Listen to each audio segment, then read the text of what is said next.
Hello guys, channel knowledge for you में आपका स्वागत है।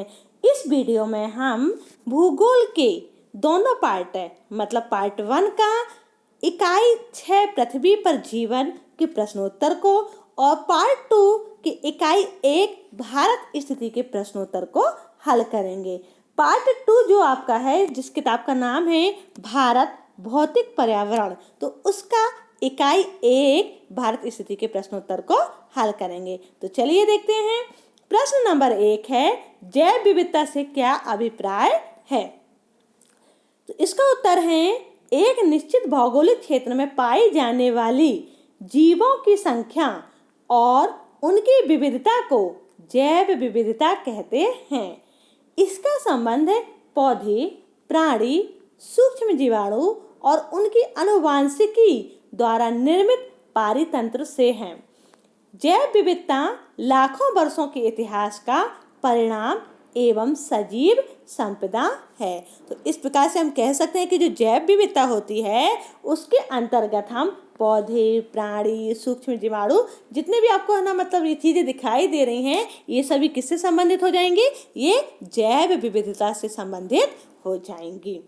प्रश्न दूसरा है, जैव विविधता के ह्रास को, यहाँ ह्रास पढ़िएगा, जैव विविधता के ह्रास को रोकने के कोई 2 उपाय लिखिए। ह्रास मतलब नष्ट होना, है ना।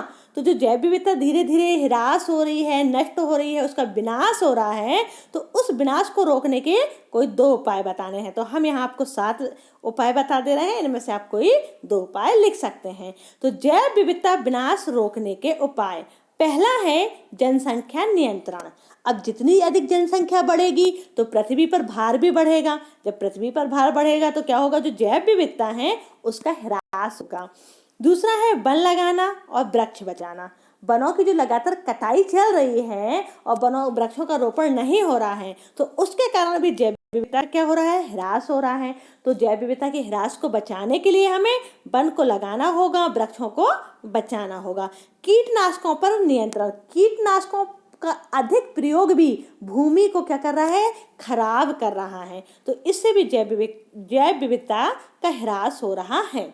प्रदूषण रोकना, प्रदूषण जो बढ़ता हुआ प्रदूषण है, प्रदूषण कई प्रकार का है ना। वायु प्रदूषण, ध्वनि प्रदूषण, जल प्रदूषण और भी बहुत सारे प्रदूषण हैं। तो ये सारे प्रदूषण भी जैव विविधता के ह्रास में वृद्धि कर रहे हैं। तो इनको रोकने के लिए हमें प्रदूषण को रोकना पड़ेगा।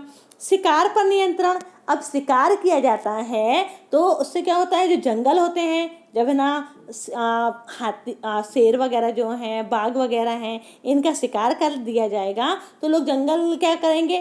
फटाफट काट देंगे। जब जंगल नहीं रहेंगे तो पर्यावरण कैसा रहेगा? पर्यावरण जो होगा वो असंतुलित हो जाएगा। तो उससे जैव विविधता का ह्रास हो रहा है।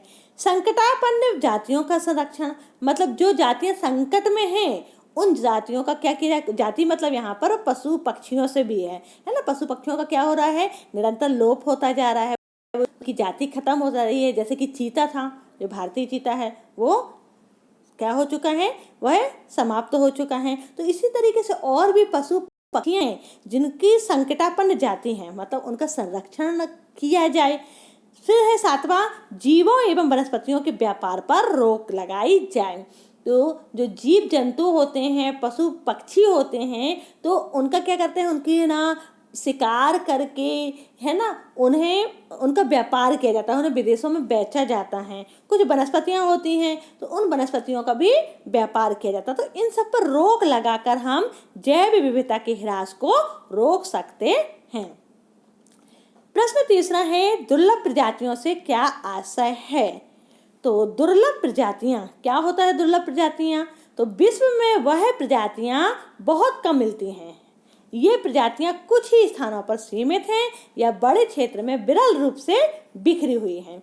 मतलब ऐसी प्रजातियां जो बहुत ही कम हैं, है ना, बड़ी दुर्लभता से दिखाई देती है, तो उसे क्या कहा जाता है? उसे दुर्लभ प्रजाति कहा जाता है। जैसे सुनहरी बिल्ली तथा भारतीय अंडभक्षी सर्प आदि। तो ये क्या चीज है? ये बहुत ही दुर्लभ प्रजातियां हैं और यह बहुत ही कम या बहुत ही विरल रूप में पाई जाती हैं। प्रश्न चौथा है, जैव विविधता को कितने स्तरों में विभाजित किया गया है? नाम बताइए। तो जैव विविधता को 3 स्तर पर विभाजित किया गया है। पहला है आनुवांशिक विविधता, दूसरा है प्रजाति विविधता और तीसरा है पारितंत्रीय विविधता। तो इस तरीके से जैव विविधता को 3 स्तर पर बांटा गया है। अब आपका ये पार्ट 1 चैप्टर खत्म हो गया। अब यहाँ से पार्ट 2 मतलब आपकी दूसरी बुक जो है भारत भौतिक पर्यावरण, ठीक है, तो उसकी इकाई 1 है भारत स्थिति। इसके प्रश्नोत्तर को हल करते हैं।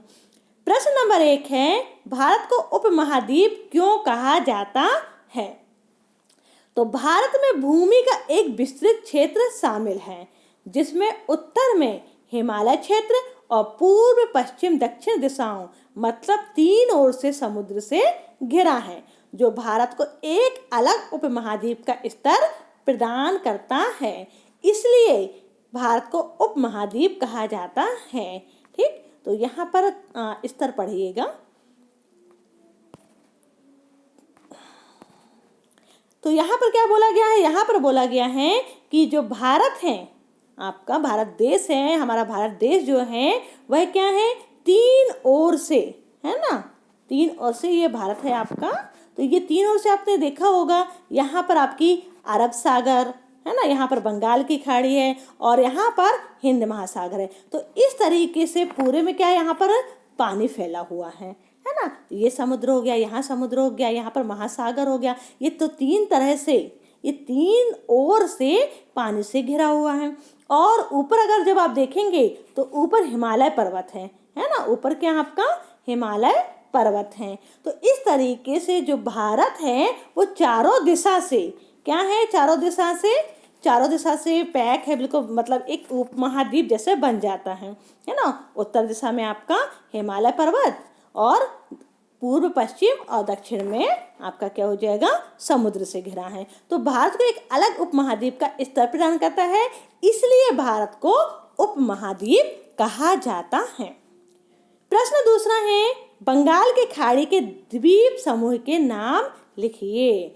तो बंगाल की खाड़ी के द्वीप समूह के नाम निम्न प्रकार से हैं। अभी आपने देखा ना कि जब भारत 3 तरीके से, तो यहाँ पर आपकी जो बंगाल की खाड़ी है, तो बंगाल की खाड़ी में यहाँ पर नीचे साइड आप देखेंगे अंडमान निकोबार द्वीप है ना। तो वहाँ पर अंडमान निकोबार द्वीप और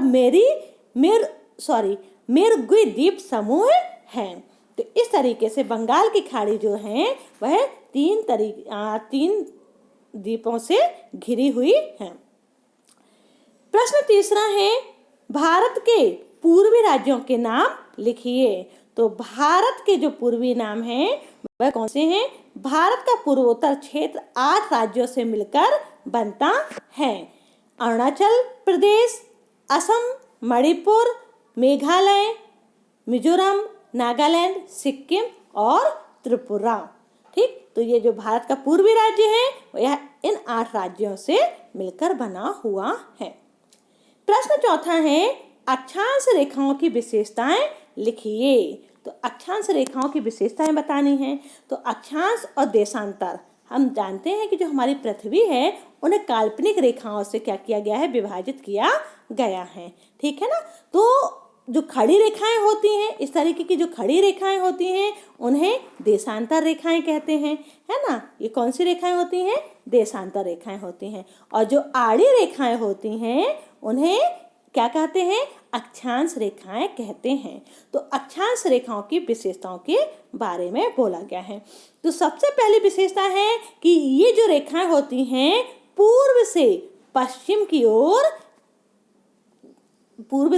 पश्चिम की दिशा में रेखा के समांतर खींची, थोड़ा सा यहाँ मिस्टेक है, यहाँ पढ़िएगा, ये रेखाएं पूर्व से पश्चिम दिशा में रेखा के मतलब विषुवत रेखा के, यहाँ पर आएगा विषुवत रेखा के समांतर खींची जाती हैं। तो ये आपकी विषुवत रेखा हो गई और उसके समांतर खींची जाती हैं।